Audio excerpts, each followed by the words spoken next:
हाँ जी, spring board की online class में आपका स्वागत है। क्लास तो शुरू कर ही लेंगे अपने, पर यूँ थोड़ी सी लोर में बात कर लूँ आपसे क्लास शुरू करने से पहले कि 2-3 दिन पहले अखबार के अंदर था यार कि ऑनलाइन क्लास लेने वाले बच्चे मोटे हो गए, पेटू हो गए, आलसी हो गए। तो आप लोग तो नहीं भी होंगे ऐसे, आप तो पढ़ रहे होंगे आराम से, यूँ ऑनलाइन स्टडी ढंग से कर रहे होंगे। क्योंकि एक दिन मैंने कहा कि ऑनलाइन पढ़ाई नहीं होती तो जनता टूट के पड़ी थी कि नहीं नहीं ऐसा नहीं है, सब ऑनलाइन पढ़ाई होती है। परसों मैंने वापस जब अखबार में पढ़ा, मुझे लगा यार अपने जैसी बात करने वाले भी कोई लोग हैं और इधर मान रहे हैं कि ये नहीं है।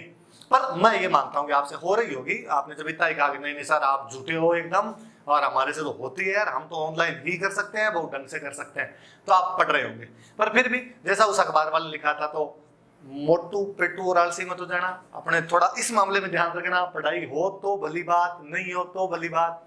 क्योंकि एक बात मैं अच्छे से जानता हूँ, इस वीडियो क्लासेज में हम कितना ही पढ़ा दें, ऑनलाइन कितना ही पढ़ा दें, जिस दिन क्लास शुरू होगी, मैं भी संभावना है वापस, मैं पिछली बार ही बता रहा था कि जुलाई के अंदर शुरू होने की संभावना है। जब भी क्लास शुरू होगी, आप जब भी वापस आओगे, आप सबका ये कहना होगा सर दोबारा पढ़ाओ, जो उसमें पढ़ाया था वो वापस पढ़ाया जाए।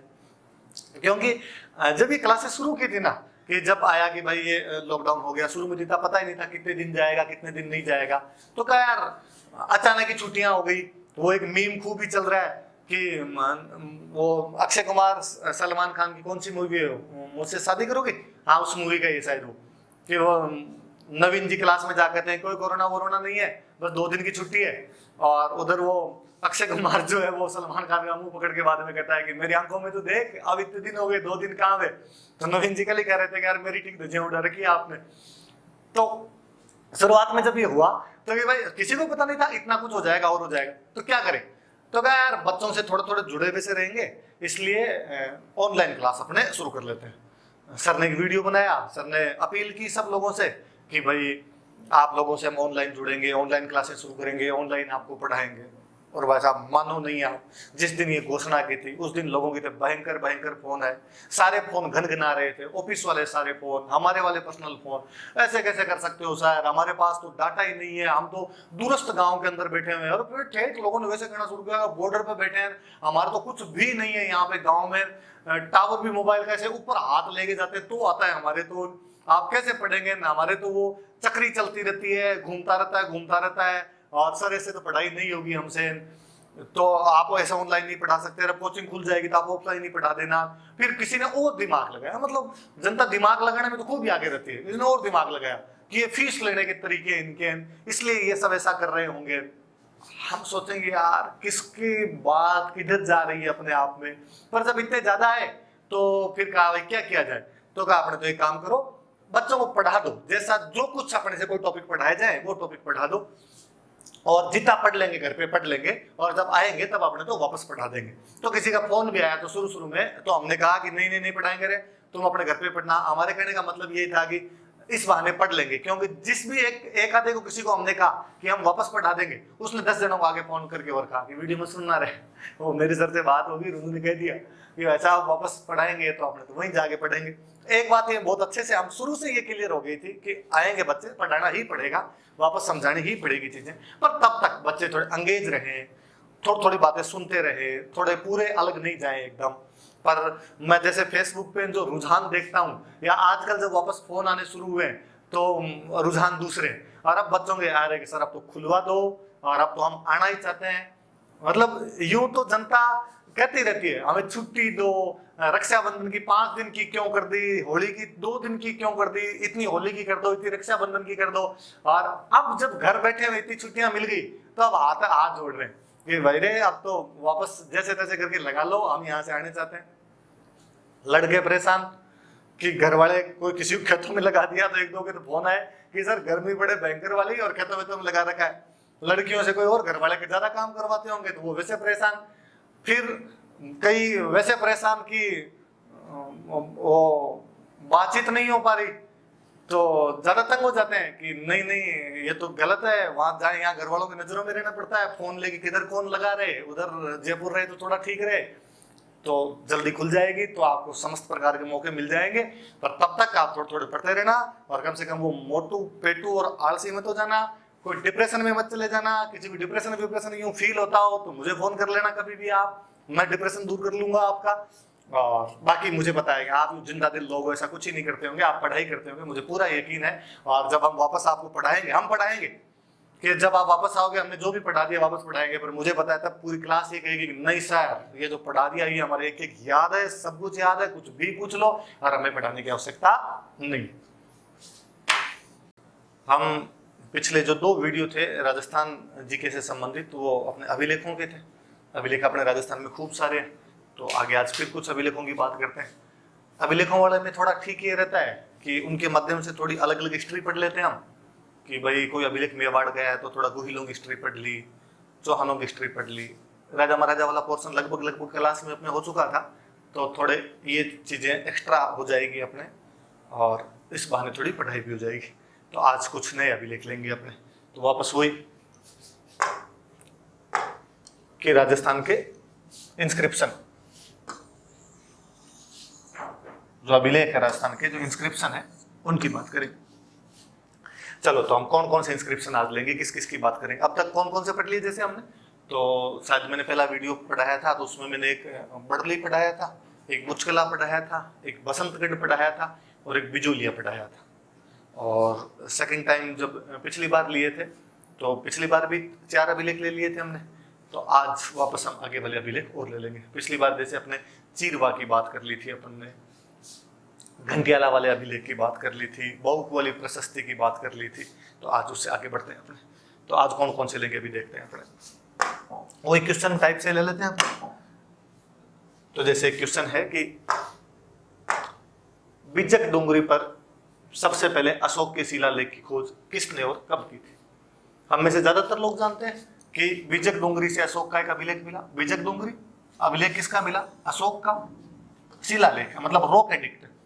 रॉक एडिक्ट मतलब एक बाटा है और बाटे के ऊपर कुछ लिखा, मतलब 2 प्रकार के हो सकते हैं। एक तो जब लंबाई में ले ले सीधा सीधा किसी स्तंभ पे लगा दे तब तो पिलर एडिक्ट, बाटा थोड़ा चौड़ाई के अंदर हो तो वो अपने आप में रॉक एडिक्ट हो जाए, शिलालेख हो जाए। अशोक के ऐसे अभिलेख अपने को न केवल भारत में मिले बल्कि पाकिस्तान और ठेठ अफगानिस्तान तक, वहां तक अभिलेख मिले। अशोक के अभिलेख हमारे सीमा निर्धारण करने में बड़े सहायक सिद्ध होते हैं, उस समय की स्थितियों के बारे में हमें बताते हैं। तो अपने राजस्थान से भी उसके अभिलेख मिले, तो वो जो अभिलेख मिले और कब मिले, किसको मिले, क्या लिखा हुआ उनके अंदर, हम उनकी बात करेंगे। क्वेश्चन भी यही कहता है कि बिजक डोंगरी पर, तो इसका मतलब वो अभिलेख मिला था कहाँ पे, बिजक की डोंगरी पर। सबसे पहले अशोक के शिलालेख मतलब रॉक एडिक्ट खोज प्राप्त किसने किया, उसको वहां से लिया किसने, किसने और कब की, दोनों चीजें पूछी, किसने की और कब की। उत्तर ज्यादातर लोग आप जानते हो कि कैप्टन बर्ट ने की थी 1837 से, गलती से 1900 हो गए भाई, देखो सन बिगड़ गए होंगे इसके, ये 1800 है, ध्यान रख लेना थोड़ा, ये सब में 1900 गलती से लिखा गया, ये कैप्टन बर्ट वाला 1800, ऊपर वाले में 1900 लिखा जा रहा था शायद, इसके अंदर ऑप्शन वो टाइप करते टाइम हो गया होगा। बाकी कैप्टन बर्ट ने 1837 के अंदर इसकी खोज की। 1837 वाला सन वैसे भी याद रखने वाला था सन, कि अशोक के अभिलेख जब शुरू में अपने को मिले थे तो अपने से पढ़ने में नहीं आ पाए थे कि इनके अंदर लिखा हुआ क्या है। वो 1837 का ही साल था जब जेम्स प्रिंसेप जो था वो अशोक वाले अभिलेखों को पढ़ लेता है, तो जिस साल वो अभिलेख पढ़े गए थे उसी साल अपने राजस्थान के अंदर अभिलेख मिल गया था। कैप्टन बर्ट फौज का अधिकारी था, सेनाधिकारी था, कैप्टन था, इसको यह अभिलेख मिला था। क्वेश्चन अपने आप में बता रहा है कि बिजक डोंगरी से अभिलेख मिला था। तो नॉर्मल सा एक तो ये कि बिजक डोंगरी पर अशोक के अभिलेख किसने खोजे थे, तो कैप्टन बर्ट ने खोजे थे, और कब खोजे थे, तो 1837 के अंदर इनकी खोज की थी। बाकी वाले नाम भी आप ज्यादातर से परिचित होंगे, रत्न चंद्र अग्रवाल है। जब हम आहड़ की सभ्यता पढ़ेंगे तब रत्न चंद्र अग्रवाल के बारे में खूब सारी बातें पढ़ेंगे। आहड़ में इन्होंने एक्सकेवेशन किया था, वहां पे अमलानंद घोष अपने कालीबंगा सभ्यता की खोज करने वाला कोई बंदा था, तो अमलानंद घोष थे, इनकी बात पढ़ते हैं अपने। बीबी लाल बाद में कालीबंगा में एक्सकेवेशन करने वाला कोई बंदा था, तो ब्रजबासी लाल और बीके थापर के साथ मिलकर इन्होंने बाद में वहां पर उत्खनन किया था, एक्सकेवेशन किया था। तो ये 3 नाम हम वहां पे पढ़ लेंगे, कालीबंगा में पढ़ लेंगे, आहड़ के अंदर पढ़ लेंगे। आज अपने कैप्टन बर्ट की बात करते हैं, या जो अभिलेख मिला था बिजक की डोंगरी से, इसकी बात करते हैं। अभी तो इतनी बात है कि बिजक डोंगरी पे मिला, अशोक का मिला, उसका एक रॉक एडिक्ट मिला, और ये अपने को कैप्टन बर्ट ने इसको खोजा था और 1837 के अंदर खोजा था। आगे बढ़ते हैं इसमें और क्या बात है। ये तो क्वेश्चन था अपना, अब इसकी बातें लिखी हुई अपने। अब ये जो अभिलेख है इसके 2 नाम लिखे हुए, देखो ऊपर। एक नाम तो इसका लिखा हुआ है बाबरू अभिलेख, एक नाम लिखा हुआ है इसका विराट कलकत्ता अभिलेख। वास्तव में अपने जयपुर के अंदर एक जगह पड़ती है विराटनगर। विराटनगर का तो या पुराने टाइम में इसी जगह कहा जाता था। बेराट का दो, बेराट भी नाम रहा था इसका। विराट नगर भी अलग अलग टाइम पीरियड में अलग अलग प्रकार के नाम मिलते हैं हमें इसके। विराट नगर जो कि अपने को उसमें मिलता है आपके महाभारत के अंदर इसका उल्लेख मिलता है कि जब पांडव जुए के अंदर हार गए थे, उसके बाद उनको 12 साल का वनवास और 1 साल का अज्ञातवास मिला था, तो पांडवों ने अपना जो अज्ञातवास था वो विराट नगर के अंदर ही बिताया था। और हम पढ़ते हैं कि यहाँ के राजा थे विराट, उनका एक राजकुमार था उत्तर, एक राजकुमारी थी उत्तरा, और कालांतर में जो राजकुमारी उत्तरा थी उसकी जो शादी है वो अभिमन्यु के साथ में की गई थी। और हम पढ़ते हैं कि बाद में जब अभिमन्यु चक्रव्यूह के अंदर लड़ता हुआ मारा गया था, बाद में जो उत्तरा के बेटा हुआ था परीक्षित, कभी किसी ने महाभारत की कहानियां सुनी हो तो अश्वत्थामा जो गुरु द्रोण के पुत्र थे, कहते हैं कि वो पांडवों के वंश को समूल नाश करना चाहते थे, और उनको पता चला कि अभिमन्यु के पत्नी के गर्भ के अंदर बच्चा है, तो वो उसको समाप्त करना चाहते थे। पर हम पढ़ते हैं कि भगवान कृष्ण ने उस बच्चे को बचा लिया था, और वो बच्चा परीक्षित था। और जब पांडव बाद में संन्यास धारण करके चले जाते हैं तो जो राजा बनता है वो बाद में परीक्षित बना था। खूब सारी परीक्षित की अच्छी अच्छी कहानियां आपने कि कालांतर में परीक्षित को तक्षक नाम का नाग खा गया था, और परीक्षित के बाद में उसका जो बेटा बना था जन्मेजय जब बना तो जन्मेजय ने वो जो सारे नाग थे उन सारे नागों को मार दिया था। महाभारत यदि कभी किसी ने सुनी हो पढ़ी हो तो ऐसी खूब सारी अपने कहानियां सुनते पढ़ते हैं उनके अंदर। तो वो जो अपना विराट नगर है जिसका महाभारत के अंदर उल्लेख आता है कि वो यहाँ पर अपने आगे गए थे, और उल्लेख और महाभारत में खूब सारी कि अपने तो विराट नगर के इधर पास से एक नदी निकलती है बाणगंगा, और इसीलिए बाणगंगा मेला लगता है अपने विराट नगर के अंदर, तो कहा जाता है कि अर्जुन ने यहाँ पर बाण मार के गंगा निकाल दी थी, इसलिए वो बाणगंगा। यहाँ पर एक भीम ताल है, तो कहते हैं कि भाई एक बार द्रौपदी ने भीम को कहा कि भाई प्यास लग गई, बिस्लरी की बोतल का जुगाड़ करो कहीं से, और भीम शक्तिशाली आदमी था, भीम ने लात मार के और वहां पे जल निकाल दिया, तालाब बना दिया। तो हम कहते हैं भाई वो भीम ताल ही नहीं है, भीम डूंगरी तक है। तो वो जो विराट नगर था जिसके बारे में महाभारत में हम खूब सारी बातें पढ़ते हैं, उस विराट नगर से, उस बेराट से हमें एक अभिलेख मिला। वहां की एक पहाड़ी थी बिजक, उस बिजक पहाड़ी से वो एक अभिलेख मिला। तो नाम आया कि साहब बेराट से मिला, बिजक पहाड़ी से मिला, पर हमने तो ज्यादातर जगह देखा कि इसका नाम हम पढ़ते हैं भाब्रू अभिलेख। तो हम इसको भाब्रू अभिलेख क्यों कहते हैं? तो कैप्टन भट्ट फौजी आदमी था, उसने वो अभिलेख वहां से प्राप्त, उसने काट लिया था, चट्टान ही काट ली थी पूरी एकदम। आप अभी भी जाओ तो कट की भी एकदम चट्टान दिखेगी आपको। तो चट्टान का एक मंदिर था, बौद्ध मंदिर था, उस बौद्ध मंदिर के दरवाजे के पास में वो लगाया हुआ था, अभिलेख लगाया हुआ था, ताकि वहां आने जाने वाले आदमी कोई भी पढ़ सके। वहां से उसने काट के, और भाबरू वाले गांव में उन्होंने कुछ दिन अपना कैंप लगाया था, कुछ दिन शिविर लगाया था, इसलिए उसने वो काट के कई दिन तक भाबरू गांव के अंदर रखा था, इसलिए नाम पड़ गया भाबरू अभिलेख। फिर उसको लगा कि नहीं यार, सुरक्षा संबंधी कारणों से कल को कोई ले जाए और टूट फूट हो जाए, इसको तो फटाफट कलकत्ता भेज देता हूँ। जो एशियाटिक सोसाइटी ऑफ बंगाल हुआ करती थी वो बड़ा रुचि ले रही थी उस समय, भारतीय संस्कृति के बारे में अनुवाद वगैरह करवा रहे थे, हमारे अभिलेख पढ़ रहे थे गोरे, तो उसने वो कलकत्ता भेज दिया। तो अब वो कलकत्ता के अंदर रखा हुआ है, तो वैसे उसका नाम पड़ गया बेराट कलकत्ता अभिलेख। तो बेराट का है, कलकत्ता भेज दिया तो बेराट कलकत्ता अभिलेख। कैप्टन भट्ट ने थोड़े दिन तक भाबरू गांव के अंदर रख लिया था उसको, इसलिए भाबरू अभिलेख भी कहलाता है। तो नाम वाली बात तो सीधी सी आप इसे कर लेना। 1834 में मिला था कैप्टन भट्ट को, 1840 के अंदर कैप्टन भट्ट ने इसको कलकत्ता के अंदर भेज दिया था। शुरुआत वाली 2 लाइनें तो वही लिखी हुई, वो मैंने बताई थी। तीसरी लाइन भी आपको अशोक का अभिलेख है, ये अपने को पता ही, उसका माइनर रॉक एडिक्ट, लघु शिलालेख है उसका, माइनर रॉक एडिक्ट है। और एक गोल बौद्ध टेम्पल है, मोनेस्ट्री है, और उसके बाहर जो प्रवेश द्वार था वहां पर ये अपने को अभिलेख मिलता है। कुछ ना कुछ लिखा हुआ है, और अशोक कहता है कि जो भी मैंने लिखा है वो सब लोग पढ़ो भाई, और पढ़ के इसके अनुसार आचरण किया जाए। जन सामान्य पढ़ो इसको, जो बौद्ध धर्म के भिक्षु होते हैं वो पढ़ो, जो उसके श्रावक श्राविकाएं होते हैं वो इसको पढ़ो, तो वो सारी जानकारियां प्राप्त होती है। क्या जानकारी हम देखेंगे भी, जानकारियां क्या, जानकारियां है कि इस अभिलेख, एक तो अशोक के जितने भी अभिलेख मिले हैं उनके अंदर अशोक का एक, अशोक अपना नाम नहीं लिखता, और अशोक शब्द के अंदर लिख देता देवा नाम प्रिय, कि देवताओं का प्रिय राजा, जो देवताओं का प्रिय राजा है वो ये बात कर रहे हैं।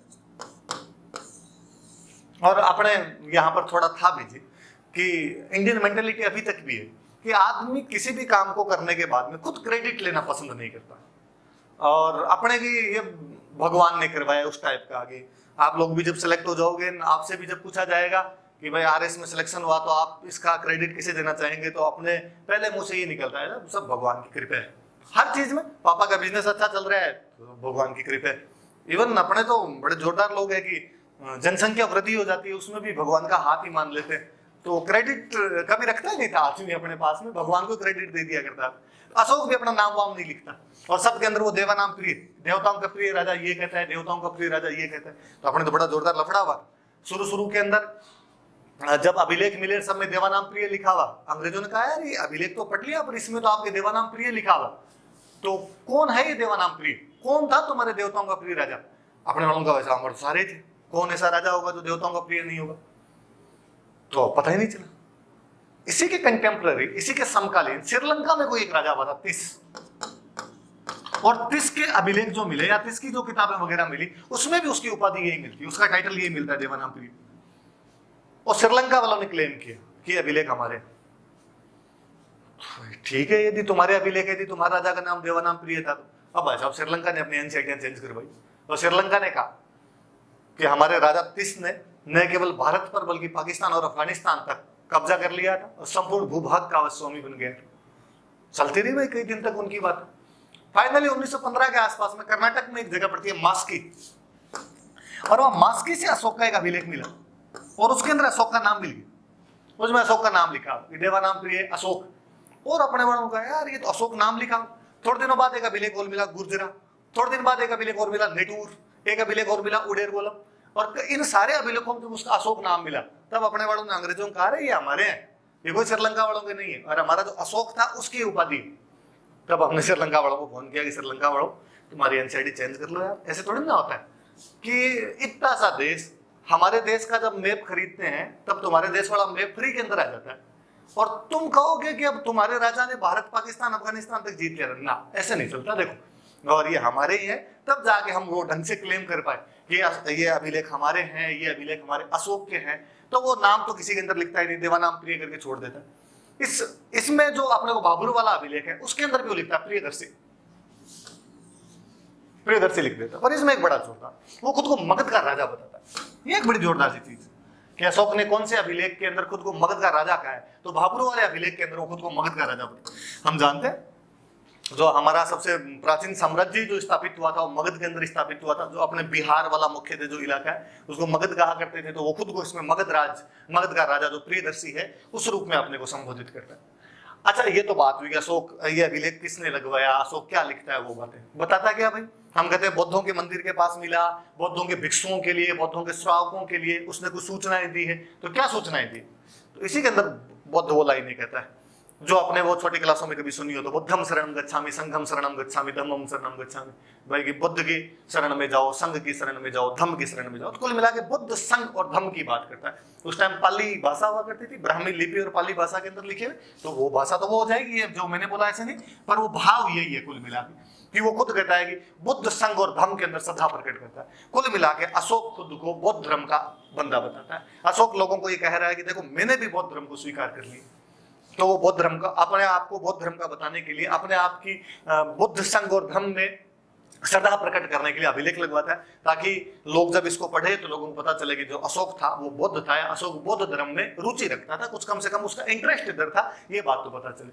और भाई साहब केवल ये नहीं बताता कि बुद्ध संघ और धर्म में अब बस इच्छा प्रकट कर दी कि चलो हम बौद्ध हूँ, वो किताबें और बताता है बाकायदा। और वो कहता है कि भाई मैं तो आपको बुक्स और बताता हूँ कि ये बुक्स पढ़ोगे तो आपका सिलेक्शन हो जाएगा। तो उसने बौद्धों की 7 किताबें और दी, 7 बौद्ध ग्रंथों की जानकारियां और दे देते, अपने काम की तो नहीं कि भाई ग्रंथ कौन से थे, फिर भी कोई लो मैं थोड़े बहुत नाम ही हूँ तो मेरे को याद है वो बता देता हूँ। ऐसे नाम लिखे मैं किताबों के, विनय समुकास,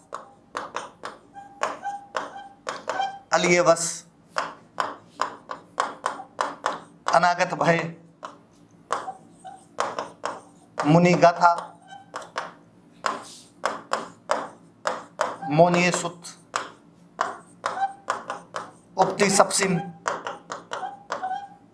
लघुलोवाद। नाम याद मत करना आप तो यूं याद रख लेना 7 मैंने लिख दिए थे, इस चक्कर में याद रहेंगे कितने बौद्ध ग्रंथ है। तो 7 बौद्ध ग्रंथों की विनय समुकास, अलियवस, अनागत भय, मुनि गाथा, मोनिय सूत, उपति सपसिन, लघुलोवाद, ऐसे नाम करके 7 किताबें और बता रखी। जब ये वाले नोट्स पढ़ोगे, स्प्रिंग बोर्ड वाले नोट्स पढ़ोगे तो सिलेक्शन होगा, बाकी सिलेक्शन नहीं होगा। ऐसा अशोक कई साल पहले अपने एक अभिलेख के अंदर बता के चला गया था। तो बौद्ध ग्रंथों की उसने जानकारी दी। कैप्टन किटोई ने बाद में इस अभिलेख का अनुवाद किया था। इसको ट्रांसलेशन करने वाला जो बंदा था तो कैप्टन किटोई था, मतलब जिसने खोज की थी वो तो कैप्टन बार्ट है, और बाद में इसका जो ट्रांसलेशन करने वाला बंदा है, लिप्यांतरण जिस बंदे ने किया था बाद में इसको, जो इसकी आपका अनुवाद करता है, उस बंदे का नाम कैप्टन किटोई है। तो इस बंदे का भी थोड़ा सा नाम याद रख लेना। ये अशोक का बाबरू अभिलेख है, अशोक का एक विराट कलकत्ता अभिलेख है। मैंने सब बातें बता दी, बाबरू क्यों कहते हैं, विराट कलकत्ता क्यों कहते हैं, अशोक क्या लिखता है इसके अंदर, ऐसा क्यों लिखवाया उसने, वो सारी बातें मैंने आपको बताई है इसमें। अब देखो थोड़ा सा आगे और बढ़ता है। विराटनगर में अशोक का एक अभिलेख और मिला है। विराटनगर का नाम विराट, तो इसको विराट अभिलेख ही नाम दे दिया हमने, उसके मैंने नाम के लिए बता ही दिया था। हुआ क्या कि जब ये एक अभिलेख मिला तो अपने भारत में पुरातत्व के जो जनक थे अपने भारत के अंदर, जिन्होंने सबसे पहले पुरातत्व का काम शुरू किया था, अलेक्जेंडर कनिंघम। तो अलेक्जेंडर कनिंघम जो थे फादर ऑफ इंडियन आर्कियोलॉजी जो रहे, उन्होंने यहाँ पे 1864 के आसपास में वापस एक्सकेवेशन शुरू करवाया, उत्खनन शुरू करवाया, और उन्होंने कहा कि यार पता लगाते हैं थोड़ा और क्या यहाँ से कोई जानकारी मिल सकती है। पर कनिंघम को तो यहाँ से कुछ ही नहीं मिला। पर कनिंघम के हेल्पर थे, कनिंघम के साथ में असिस्टेंट थे उनके, कार्लाइल। मैंने शुरुआत में जब अभिलेख शुरू किए थे तो मन कार्लाइल के बारे में बताया था कि राजस्थान में सबसे पहले अपने आर्कियोलॉजी काम शुरू करने वाला था तो वो कार्लाइल। और कार्लाइल को यहाँ पे जो मैंने अभी बताया कि भीमसेन की डुंगरी, वो बिजक पहाड़ी डुंगरी है, क्यों था हिल मतलब, और भीमसेन की डुंगरी से अशोक का एक अभिलेख और मिला। मिट गया था लगभग, यूं अक्षर पढ़ने में नहीं आ रहे थे, और बीच में से एकदम कटफट गया था, साइड वाले इधर वाले अक्षर दिखे, इधर वाले अक्षर दिखे। तो कार्लाइल को शुरू में तो ये लगा कि यार दो अभिलेख है, लेकिन बाद में जब उसकी वो चीजें पढ़ी तो पता चला यार ये बातें तो कहीं और भी लिखी हुई। तो पता चला कि बिहार में जो सासाराम का अभिलेख मिला है, जो रूपनाथ वाला अभिलेख मिला है, वो सेम लाइन है, और वैसी लाइनें इसने यहाँ पर लिखवाई। इस जो माइनर रॉकेटिक थे इसमें भी यही लाइनें लिखवा दी।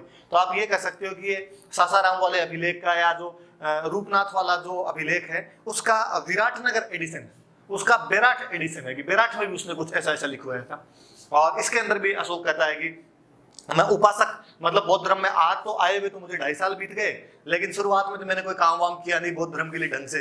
लेकिन जब से मैं संघ में आया हूँ, 1 साल लगभग हुए मुझे संघ के अंदर आया हूँ, संघ में आने के बाद मैंने ढंग से कामकाज करना शुरू किया, और कामकाज के मुझे बहुत अच्छा लग रहा है। और ये कामकाज जो धर्म का प्रचार है या धर्म का प्रचार है, ये केवल बड़े लोग ही नहीं कर सकते, छोटे लोग भी कर सकते हैं, इसलिए सबको ये करना चाहिए। और केवल मेरे प्रजा को ही नहीं करना चाहिए, आसपास के जो लोग हैं उनको भी इसका प्रचार प्रसार करना चाहिए, और इसलिए मैं अभिलेख वगैरह लगवा रहा हूँ। तो वैसी जानकारियां देता है। तो कुल मिला के याद रखना कि बेराट से अपने को अशोक के 2 अभिलेख मिले, एक बिजक डुंगरी से मिला और एक ही आपका दूसरा भीमसेन की डुंगरी से मिला। भीमसेन की डुंगरी वाला इतना ज्यादा इंपॉर्टेंट नहीं, क्यों, ज्यादा बातें हैं नहीं। बिजक डुंगरी वाला इंपॉर्टेंट है कि अशोक डायरेक्टली बौद्ध संघ और धर्म की बात कर देता है, साथ बौद्ध ग्रंथों की बात कर देता है, तो वो थोड़ा सा वो स्पेशल हो जाता है। बाद में इसकी जो एडिटिंग करने वाले बंदे थे, जो बुहलर था और एक सेनाट जो थे, इन्होंने बाद में ये जो बेराट वाला अभिलेख था इसका एडिटिंग की थी। तो कुल मिला के अशोक ने अपने राजस्थान के अंदर 2 अभिलेख लगवाए थे, दोनों बेराट के अंदर लगवाए थे, दोनों कहीं ना कहीं बौद्ध धर्म की जानकारी देने वाले थे अभिलेख है। बाबरू वाला तो पूरा ही उधर से समर्पित होता। इस बात से ये पता चलता है कि जो बेराट था वो अपने बौद्ध धर्म का मुख्य केंद्र रहा होगा, और बेराट बौद्ध धर्म का मुख्य केंद्र रहा होगा, इसीलिए अशोक ने यहाँ पर ये बौद्ध धर्म से संबंधित अभिलेख लगवा दिए, क्योंकि कालांतर में वो एक चीन वाला यात्री हवेनसांग जो था, ये अपने बेराट की भी यात्रा करके गया था। ये बेराट की यात्रा करके जाता है और ये कहता है परियात्र, बेराट को परियात्र या परियात्रा नाम दे के गया है, या वैसे कहो तो पिलो यतेलो नाम करके इसने विराट को बोला था कि पिलो यतेलो बोलता है या परियात्र बोलता है या परियात्र नाम देता है इसका। तो ये हवेनसांग कहता है कि भाई मैं विराट गया था और मैंने विराट के अंदर 8 मंदिर देखे थे बौद्धों के, पर ये कहता है अब वो टूट टाट गए। किसने तोड़े थे? कहते हैं हूणों का एक राजा आया था मिहिरकुल, और मिहिरकुल ने आके ये मंदिर तोड़ दी। और हम देखते भी हैं कि कालांतर में जो हूण आए थे, हूणों के वैसा बौद्धों से तो बनी नहीं, हूणों ने यहाँ पे बौद्धों के मंदिर तोड़े थे, पर हूण खुद शिव जी के बड़े भक्त, हर हर महादेव का नारा भारत के अंदर हूण ही लेके आए, और इन्होंने बाद में मंदिर वगैरह बनवा, शिव जी के मंदिर बनवाने शुरू कर दिए थे। हम राजस्थान जी के में जो बड़ोली वाले शिव मंदिर पड़ते हैं, तो बड़ोली वाले शिव मंदिर तो इस मिहिरकुल की बनवाए।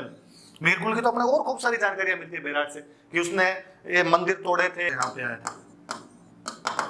तो ये पिली ये तिलो या परियात्र या परियात्रा, उसके जो बुक लिखी थी उसने CU की, उसके अंदर ऐसे इसके नाम और मिलते। वो मैंने बताया था कि यार वो चाइनीज लैंग्वेज में लिख गया, अपने भीनमाल को पीलो मोलो लिख गया, इधर वो कोई पीली ये तिलो लिख गया, ऐसे खूब सारे नाम लिख गया। तो वो भी ये कहता है कि भाई बौद्ध धर्म का एक मुख्य केंद्र था। अब इसका मतलब ये हुआ कि ये बौद्ध धर्म का मुख्य केंद्र था, इसलिए अशोक ने यहाँ पर ऐसे अभिलेख लगवाए जिससे बौद्ध धर्म के लोगों को अट्रैक्ट किया जा सके। जब इन अभिलेखों को हम पढ़ते हैं, या अशोक के आप बाकी भी देखिए कि हम पढ़ते हैं कि अशोक ने साहब कलिंग पर आक्रमण किया था, और कलिंग पे आक्रमण करने के बाद में उसका हृदय परिवर्तन हो गया था, और उसके बाद में उसने धर्म का प्रचार प्रसार करना शुरू किया था। तो अशोक के वो जो अभिलेख मिले अपने को, जो उसके मेजर रॉक एडिक्ट मिलते हैं, जो वृहत शिलालेख मिलते हैं, जो 14 लेख लिखे हुए, उन 14 लेख के अंदर अशोक शब्द के अंदर लिखवाता है कि हाँ, मैंने अपने शासनकाल के 8वें वर्ष में कलिंग पर आक्रमण किया है, 1 लाख लोगों को मारा है और 1.5 लाख लोगों को वहां से बंदी बना के लाया। सब के अंदर वो कहता है, जैसा मतलब लोगों को कहीं ना कहीं मैसेज देना चाहता है, वैसा भड़के में मत ले लेना, मुश्किल हो जाएगी देख लेना आपके लिए। पर जब वो उड़ीसा के अंदर अभिलेख लगवाता है, धोली और जोगढ़ में जो 2 उसके अभिलेख मिलते हैं, उसके अंदर उसने नाम नहीं लिया, क्योंकि कलिंग उड़ीसा, वो ये नहीं चाहता कि उड़ीसा के लोगों के जो घाव हैं उनको वापस कुरेदे जाए। उड़ीसा के जो लोग हैं वो ये पढ़े मेरे बारे में कि मैंने उन लोगों के साथ इतना बुरा सलूक किया था। ये वो इंटेलिजेंट बंदा है, और वो ऐसी कोई बात नहीं करना चाहता अपने अभिलेख के अंदर वहां उड़ीसा वाले अभिलेखों में, जिसे उड़ीसा वाले लोग हैं उसको बुरा समझे। ये यहाँ पे उसको पता चला कि बौद्धों का मुख्य केंद्र है, इसलिए बौद्धों को अट्रैक्ट करने के लिए उस आदमी ने यहाँ पर जो अभिलेख लगवाए उसके अंदर वो कहीं ना कहीं बौद्ध धर्म का प्रचारक के रूप में नजर आ रहा है। आप इस बात को ठीक ऐसे समझ लो कि आज भी अपने राजनेता जहां जाते हैं वहां के कपड़े पहन लेते हैं, वहां की लैंग्वेज के अंदर बात कर लेते हैं। कि असम गए तो असम वाले कपड़े पहने, 1-2 डायलॉग ही मारे, पर असमिया लैंग्वेज के अंदर डायलॉग मारे। बीच में वो डोनाल्ड ट्रंप आए थे तो अपने यहाँ पे इंडिया में आए तो भले विवेकानंद नहीं बोलना है, पर भाई ने कोशिश पूरी की कि मैं विवेकानंद बोल दूं। भले सचिन तेंदुलकर नहीं बोलना है, पर डीडी एल्जिन, सोलेन, भगवान जाने क्या क्या बंदा याद करके आया था। मुझे लगता है वो प्लेन में बैठा होगा तब उसने पन्ने हाथ में लिए होंगे कि यार याद करके जाऊंगा और तुम सारे के सारे सुना दूंगा वहां पे जाते। अब बेचारे की जी भी पलटा नहीं खाई, बोला ठीक है वो बात दूसरी। ये विशेषता भाई साहब पूरा नहीं है कि आज भी अपने देखते हैं कि राजनेता पंजाब गया तो पगड़ी लगा के वहां को गुरु गोविंद सिंह, गुरु नानक जी की बात करना, उस टाइप की बातें करना, ये क्या अशोक कर रहा है यहाँ पे कि वो यहाँ जब बाबरू में अभिलेख लगवा रहा है तो बाकायदा बौद्धों को बावड़े बनाने में कामयाब हो रहा है। अगर वो कह रहा है साहब वोट इस बार मुझे देना, मैं तो देख लो आप जैसा ही हूँ, मैं तो पहले उपासक बनाता रहा, तो संघ में आ गया और बुद्ध मेर, संघ में, धम्म मेर, सब में अपनी रुचि है, और मैंने तो किताबें और पढ़ रखी है, ये लो लिस्ट और देके जाता हूँ, इन बुक को आप ही पढ़ना तो आपका सिलेक्शन और हो जाएगा। तो ये तो अशोक वाले अभिलेख, तो ये 2 अभिलेख भाई अशोक वाले थोड़े से याद रखना आप। अब अपने थोड़ा आगे बढ़ते हैं। फिर एक नेक्स्ट क्वेश्चन लिखा हुआ, फिर अच्छा क्वेश्चन है, आरएस के एग्जाम में क्वेश्चन पूछा हुआ था ये किसी पुराने एग्जाम के अंदर, कि वह कौन सा अभिलेख है, वह कौन सा इंस्क्रिप्शन है जो महाराणा कुंभा के लेखन, मतलब उसने जो बुक्स लिखी थी उन पे प्रकाश डालता है, उनको बताने वाला, उसके लेखन कार्य के बता, उसके राइटिंग्स के बारे में बताने वाला कोई अभिलेख है, उसके बारे में हमें बताइए। उसने ऑप्शन दे रखे कि कुंभलगढ़ प्रशस्ति 1460, कीर्ति स्तंभ प्रशस्ति 1460, जगन्नाथ राय प्रशस्ति 1652, राज प्रशस्ति 1676। उत्तर तो देखो कीर्ति स्तंभ प्रशस्ति 1460 की जो कीर्ति स्तंभ प्रशस्ति मैंने कभी शायद पहले ही बताई होगी कि ऐसे अभिलेख, ऐसे इंस्क्रिप्शन जिनमें राजाओं की तारीफें की जाए, राजाओं की प्रशंसा की जाए, उनको प्रशस्ति बोलते हैं। अंग्रेजी में यूलोजी कहते हैं, अपने इसके अंदर इसको प्रशस्ति कह देते हैं। क्वेश्चन से और तो कुछ ही नहीं पता चले, मैंने आंसर आपको बता ही दिया। फिर भी देखो हर क्वेश्चन भले ही उसका उत्तर आए नहीं आए, वो कुछ चीजें सिखाता है यार, और कुछ ना कुछ नहीं सिखाए। ये तो सिखा ही रहा है कि इनके सन क्या क्या है, ये तो आरपीएससी बता रही है, इसके माध्यम से ये तो याद। तो आप भी कभी क्वेश्चन पढ़ो तो भी उसमें वो जो जानकारी होती है उनको भी पढ़ने की कोशिश किया करो। तो कुंभलगढ़ प्रशस्ति में जैसे कि ये 1460 की है, कीर्ति स्तंभ प्रशस्ति 1460 की है, पता चला कि एक ही साल की है। जगन्नाथ राय प्रशस्ति 1652 की है, राज प्रशस्ति जो आपने लिखी हुई है वो 1676 की है। तो इनके अब कई बार वो पूछ लेता है इन प्रशस्तियों को कालक्रमानुसार सजाइए, इनमें से पहले कौन सी थी, बाद में कौन सी थी, थोड़ा ये याद रह जाए अपने इस बहाने। तो ये थोड़ा देखने वाली चीज है। ये मैंने बता दिया कि कीर्ति स्तंभ प्रशस्ति में उसके लेखन की जानकारी मिलती है। आप कुंभा खूब ढंग से ही पढ़ा होगा आपने क्लास के अंदर, और जब मैं लेखन की बात कर रहा हूं तो मुझे लगता है कि वीडियो देखते समय आपके दिमाग के अंदर वो तमाम किताबें जो उसकी अपन ने क्लास के अंदर पढ़ी थी वो तमाम किताबें याद आएगी। आपको संगीत राज के जो 5 पार्ट है वो याद आएंगे, आपको उसकी जो टिकाएं हैं वो याद आनी चाहिए। क्लास में खड़े होकर आपने सुनाया होगा तो आपको वो याद आना चाहिए। और वैसे मेवाड़ अपने शुरू के अंदर पढ़ते हैं, आप में उस समय जोश थोड़ा ज्यादा ही होता है, कपड़े फाट टाइप का जोश रहता है, अब आरएस लग ही जाएंगे, ये कर देंगे वो कर देंगे, तो शुरू में पढ़ते भी ज्यादा हो। तो मुझे पक्का यकीन है आप लोगों से कि आपको कुंभा वाली किताबें तो याद ही होगी, पर वो कुंभा वाली किताबें जो आपने याद की थी वो लिखी हुई कहाँ पे है, तो वो अपने को कीर्ति स्तंभ प्रशस्ति के अंदर लिखी हुई। थोड़ी बातें कीर्ति स्तंभ प्रशस्ति की हमने पढ़ते समय कर ली थी, कुछ और बातें कीर्ति स्तंभ प्रशस्ति की हम कर लेते हैं कि इसमें क्या है क्या नहीं है। नॉर्मली चीज जब हम कहते हैं कि ये प्रशस्ति है तो हम सीधा सीधा सा कहना चाह रहे हैं कि इसके अंदर जो है वो प्रशंसा है, राजाओं की प्रशंसा है। तो क्या प्रशंसा की हुई, तो राजा क्या प्रशंसा हो सकती है, उसने कौन सा युद्ध जीता, उसने कौन सा किला बनाया, ये होती है। इसमें थोड़ा सा अलग है, कुंभा इस मामले में थोड़ा एक अलग राजा रहा। तो कुंभा के बारे में ये भी मिल जाएगा कि कुंभा ने कौन कौन सी किताबें लिखी थी, ये थोड़ी सी अलग सी जानकारी मिल जाती है। और मुझे लगता है कि कुंभा तमाम भारतीय इतिहास का इस मामले में सर्वश्रेष्ठ राजा होगा। कुंभा से बढ़ के इस मामले में कोई नहीं। जिस आदमी को इतनी सारी डायमेंशन के अंदर काम करने का मौका मिला कि उसने आसपास के सारे राजाओं को रौंद के रख दिया था, उसने इतने किले बनवाए कि हम पढ़ते हैं कि मेवाड़ के 84 में से 32 किले तो अकेला कुंभा बनवा के चला गया था। उसने खूब सारे मंदिर बनवाए, न केवल खुद ने बनवाए थे बल्कि लोगों को मोटिवेट करके और जमीनें वगैरह दान देकर और बनवाए थे। उसने कीर्ति स्तंभ की रचना कर दी थी जो अपने आप में चित्तौड़ के किले की अलौकिक कृति है। और उसने इतनी सारी किताबें लिख दी, उन किताबों पर टीकाएं लिख दी खूब सारी। तो बाहर है, दिमाग से बाहर वाली बात थी कुंभा। इवन यहां तक कहते हैं कि आजादी के बाद इस बात के लिए कमेटी बनी थी कि यार एक अकेला आदमी इतना सब नहीं कर सकता, ये कैसे हो सकता है कि एक आदमी को इतना सब कुछ आता हो।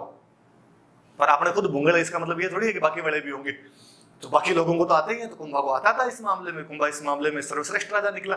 और बड़ा इंपॉर्टेंस है कुंभा कि मुझे याद है एक बार यूपीएससी वालों ने हिस्ट्री मेंस के अंदर पूछ लिया था कि भाई आप कुंभा के बारे में विस्तार सा बताइए, और लोगों को बड़ा झटका सा लगा था। अपने राजस्थान वाले तो फिर भी कुंभा के बारे में यूं लिखे है भाई, खूब सारी बातें जानते थे। कोई यूपी बिहार वालों को लगा कि भाई ये क्या पूछ लिया, कुंभा के बारे में कैसे पूछ सकते हैं।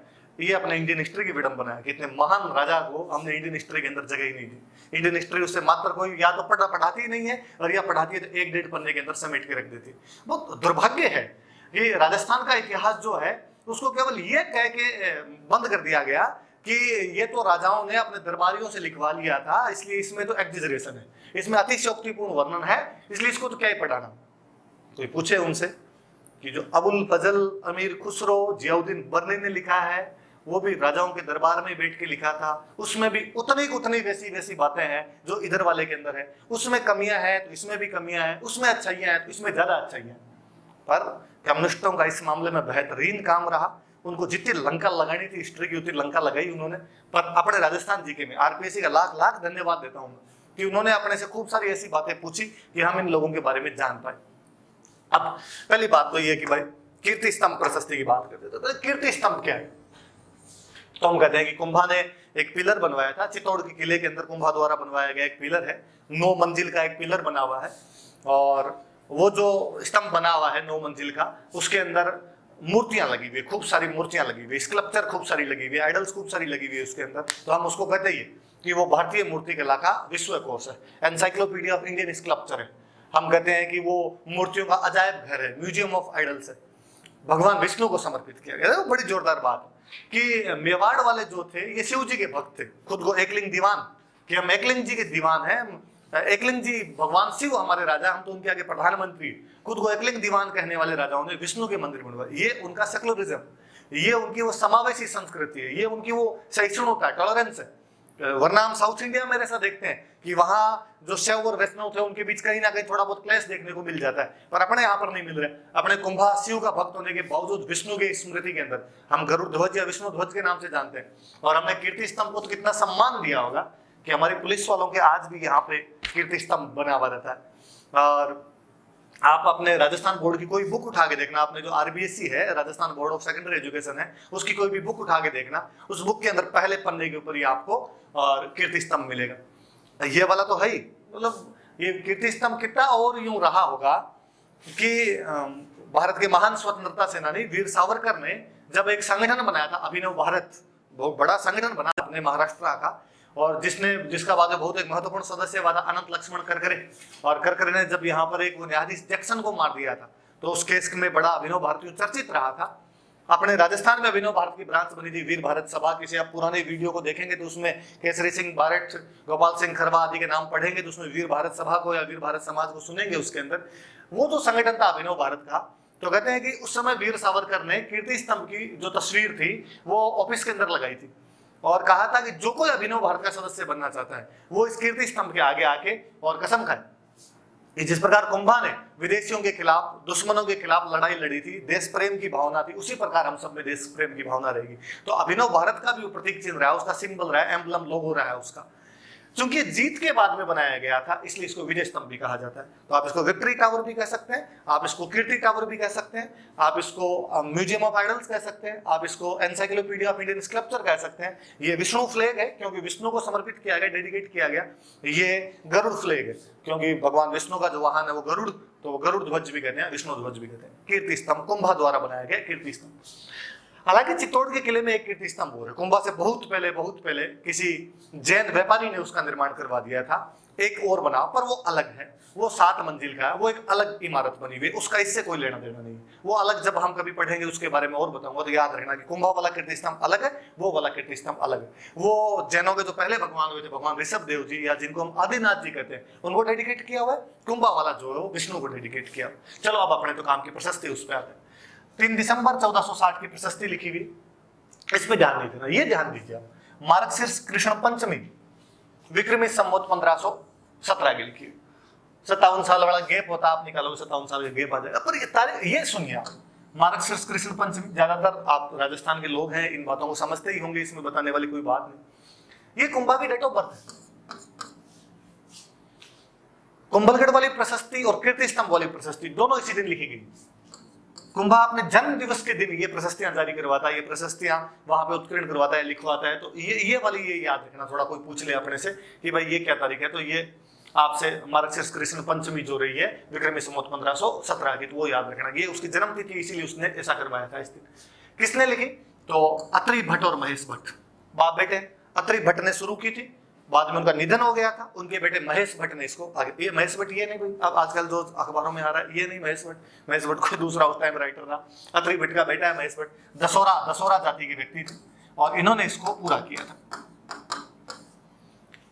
अब क्या है, तो 8 भाटों पे लिखी हुई, 8 शिलाओं के ऊपर लिखी हुई, पर वह जब सिलाई टूट टाट गई, अब अपने को उतनी सिलाई नहीं दिखती, और अब अपने को क्यों ले दे के 2 सिलाएं मिलती है यहाँ पे। तो उन पे जितना जो कुछ लिखा हुआ है उसके आधार पर हम अंदाजा लगाते हैं कि इसमें क्या लिखा हुआ क्या नहीं लिखा। वही बात बाबा रावल से लेके कुंभा तक मेवाड़ के जो राजा हुए उनकी कहीं ना कहीं उपलब्धियां, बड़े बड़ी उपलब्धियां मिलती है, हालांकि सबकी तो नहीं मिलती, पर कुंभा की खूब सारी है। मोकल की उपलब्धियां मिलती है अपने को इसके अंदर, अपने को इसमें जो शत्र सिंह हुआ था उसकी उपलब्धियां मिल जाती है।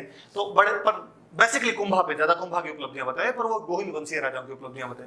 कुंभा की क्या बताएंगे, तो वही उसके जो भी आपके विक्ट्री कैंपेन हुए थे उनके बारे में जानकारी मिलती है। अब विक्ट्री कैंपेन कहाँ हुए, तो मंडोर, उसने मंडोर जीता था। हम जानते हैं कि राठौड़ों के और सिसोदियों के बीच में क्लेश हो गया था, जब रणमल को वहां पर मार दिया गया था, जोधाजी के जो पिताजी थे रणमल को वहां मार दिया गया, उसके बाद इनमें आपस में बंदी बंद हो गई थी। कुंभा मंडोर पर कब्जा करता है। प्रशस्ति कहती है कि जब उसने मंडोर पर कब्जा किया तो यहाँ से एक हनुमान जी की मूर्ति उठा के ले गए, और इस हनुमान जी की मूर्ति को उन्होंने बाद में कुंभलगढ़ के किले के अंदर लगवा दिया था। तो ये भी याद रखना कि मंडोर से किसकी मूर्ति लेके आए थे, तो हनुमान जी की मूर्ति लेके आ गए। सपातलक्स या शाकंभरी सांभर, जिसको हम कहते हैं, किसी वो उसमें वीडियो मैंने बताया था, कहते हैं यहाँ से लक्ष्मी जी की मूर्ति उठा लाए, यहाँ से लक्ष्मी की मूर्ति लेकर आए थे। नारायणा, ये अपने जयपुर वाला नारायणा है जो अपने दादू पंथ की बाद में मुख्य पीठ रही थी। ये नारायणा आपके प्राचीन काल का बहुत महत्वपूर्ण केंद्र रहा हुआ है। आपने कहते हैं महमूद गजनवी इस रास्ते से होकर निकला था, चौहानों का ये एक मुख्य केंद्र रहा था। कालांतर में अपने जो दादू जी थे, दादू जी के दादू संप्रदाय की मुख्य पीठ है। गुरु गोविंद सिंह जी जो थे वो यहाँ पर आके गए थे। तो नारायणा बहुत इंपॉर्टेंट जगह रही है उस टाइम। आज अपने को भले यूं इतना नहीं दिखता, पर उस टाइम बसंतपुर या बसंतगढ़ जो है अपना आबू के लिए वो लिखता है, कुंभा इस प्रशस्ति के अंदर लिखता है कि जब आबू में उसने कब्जा किया था उसके बाद उसने सारे टैक्स हटा दिए, जितने भी टैक्स थे हटा दिए। और वो कहता है कि आबू उधर गुजरात से आने वाले रास्ते के ऊपर पड़ता था, इसलिए यहाँ पर अपने जो सबसे तेज हॉर्समैन थे उनको रखा था। सबसे तेज जो अश्वारोही थे उसके, उनको यहाँ पर रखा गया था। फिर आपके खंडेला बताता है, खंडेला को उसने जीत लिया था। जांगल देश, बीकानेर वाला इलाका जो जांगल देश, नागौर के लिए नागपुर लिखा, और लिखा हुआ कि पहले तो यहाँ पे एक राजा था फिरोज खान, और फिरोज खान को हराया और यहाँ की सारी बिल्डिंग्स तोड़ दी।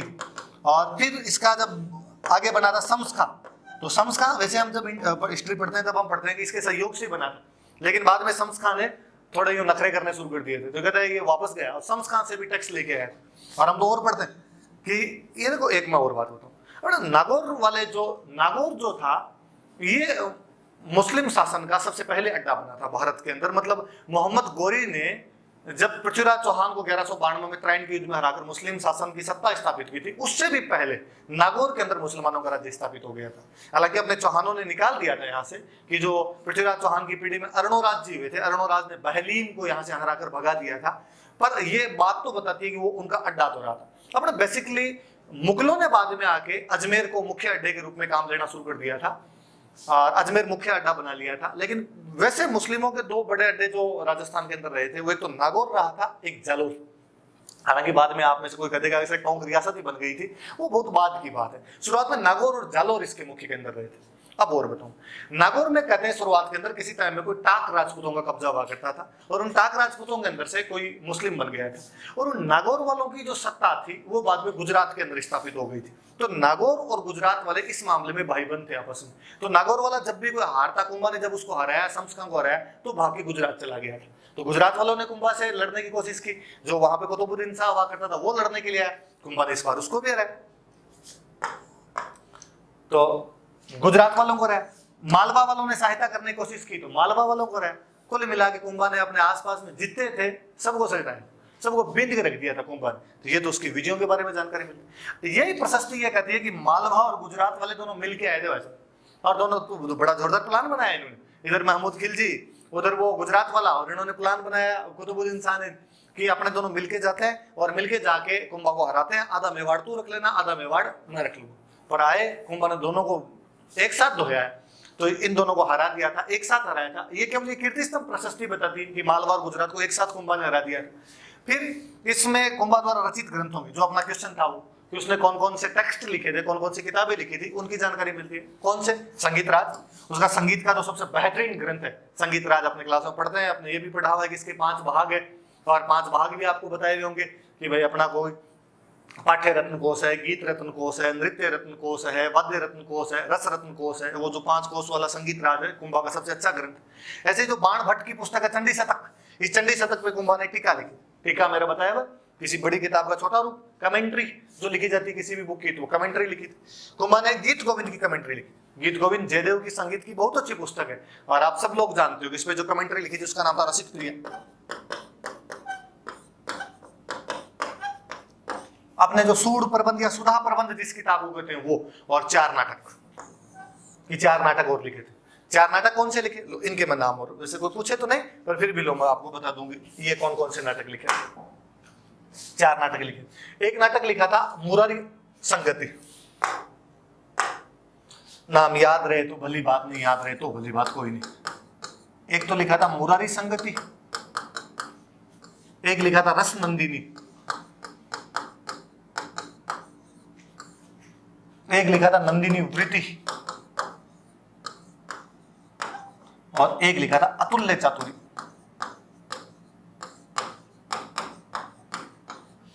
और बाकायदा इनकी भाषा तक बताई गई कि मुरारी संगति था ये कन्नड़ के अंदर लिखा था, जो रस नंदिनी था ये मेवाड़ी के अंदर लिख दिया, जो नंदिनी वृत्ति था ये मराठी में लिखा, जो ये अतुल्य चातुरी है ये संस्कृत के अंदर लिखा। तो इनकी भाषा तक का सबका ये वर्णन और किया। अब देखो इससे ये पता चलता है कि आदमी भाषाएं कितनी जानता था कि यार आगे समझ में कि मेवाड़ी जानता था, संस्कृत उस समय की भाषा थी, प्रशस्ति के अंदर संस्कृत लिखी हुई, और कन्नड़ मराठी ये भाषाएं भी आदमी उस समय जाना करता था। तो एक बड़ी चीजें मिलती है अपने को। तो इसके 4 नाटक मिलते हैं, नाम याद हो तो कर लेना, नहीं याद हो तो कोई बात नहीं। मुरारी संगति, रस नंदिनी, नंदिनी वृत्ति और अतुल्य चातुरी। और क्या मिलता है इसके बाद? और इसके अंदर कुंभा के विरुद्ध, विरोध का मतलब होता है देखो उपाधि, टाइटल्स, उपाधि, उपाधियों की जानकारी मिलती है। जैसे राजगुरु, वो कहता है मैं राजाओं को शिक्षा देने वाला आदमी हूँ। भाई सारे राजा मेरे साथ कोचिंग ले लो, कोई काम करना हो तो मेरे अनुसार कर लो। दानवीर आदमी है, मैं सब दान देने की शिक्षा दे सकता हूँ। पर्वतीय क्षेत्रों का ध्यान रखने वाला आदमी हूँ मैं। तो शैल गुरु, शैल का मतलब पहाड़। अभिनव भट्टाचार्य, हालांकि एग्जैक्टली अभिनव भट्टाचार्य नहीं लिखा, उसको दूसरा भरत कहता है। भरत मुनि अपने बहुत बड़े एक विद्वान हुए जिनको संगीत, नृत्य, नाट्य तीनों की जानकारियां थी कि म्यूजिक, डांस और ड्रामा तीनों के बारे में बहुत महान ग्रंथ रच के गए। नाट्य शास्त्र, कुंभा कहता है या तो वो नाट्य शास्त्र रच के गए थे या मैंने संगीत की इतनी सारी किताबें लिखी है, इसलिए मैं दूसरा भरत हूं। और अभिनव भट्टाचार्य, तो वो कुंभा संगीत की वजह से उसकी उपाधि मिलती है अपने को, अभिनव भट्टाचार्य, दूसरा भरत मुनि की वजह से। फिर इस प्रशस्ति में और क्या है, तो इसके अंदर कीर्ति स्तंभ, कुंभलगढ़, अचलगढ़, इन सब की तिथियां मिलती, क्योंकि निर्माण कब कब क्या क्या करवाए गए थे उसके बारे में अपने को इनमें खूब सारी जानकारियां मिल जाती है कि भाई वो कीर्ति स्तंभ है कि भाई 1460 के अंदर 1448 के अंदर कीर्ति स्तंभ बना। कुंभलगढ़ के लिए वो लिखता है कि 1458 में। अचलगढ़ वैसे अपने बेसिकली यूं पढ़ते हैं कि 1452 में कुंभा ने इसका पुनर्निर्माण करवाया था, पर प्रशस्ति 1442 में बताती। हालांकि विद्वान बाद में खोज खाज के लाते हैं कि यार थोड़ा बहुत ऊपर नीचे हो गया होगा, पर कुल मिला अपने याद रखने वाली बात है कि उसकी जो तिथियों की जानकारी है वो इससे मिल जाती है अपने को। ये कुंभा की कीर्ति स्तंभ प्रशस्ति। और सुनना एक बात, कुंभा ने ये कीर्ति स्तंभ पे कीर्ति स्तंभ प्रशस्ति तो लगवाई, इसके साथ कुंभा ये भी कहता है कि स्तंभ कौन कौन से होते हैं, किस किस प्रकार के स्तंभ होते हैं, इसलिए उसने खुद ने ग्रंथ लिखा स्तंभराज। और ये कौन कौन से होते हैं तो वो बताता है कि इंद्र स्तंभ होता है, इंद्र या शक्र स्तंभ कहता है, वो कहता है ब्रह्मा स्तंभ होता है, वो कहता है विष्णु स्तंभ होता है। और इन प्रशस्तियों के बारे में भी वो जितने भी ये स्तंभ होते हैं इनके बारे में भी एक वो प्रशस्ति तैयार करता है, और ये भी कीर्ति स्तंभ के ऊपर लगवाता है। ये वाली जो स्तंभों वाली है ये दूसरी अलग प्रशस्ति, अब पता नहीं इसका भाग भी रहा हो सकता है, तो ये अलग से दिखाई देती है। वहां पे ब्रह्मा जी के दो पुत्र वे जय और अपराजित, तो जय और अपराजित के बीच के डायलॉग्स इसके अंदर है कि वो बताते हैं किस किस प्रकार के स्तंभ बनाए जाने चाहिए और कैसे बनाए जाने चाहिए, तो वो जानकारी इसके अंदर अपने को प्राप्त होती है। चलो आगे तो कुछ नहीं बचा इसके अंदर, तो आज ये दो खूब बड़े बड़े से हो गए, तो अपने आज दो ही पढ़ेंगे, अगली बार और पढ़ लेंगे, एक्स्ट्रा पढ़ लेंगे। धन्यवाद।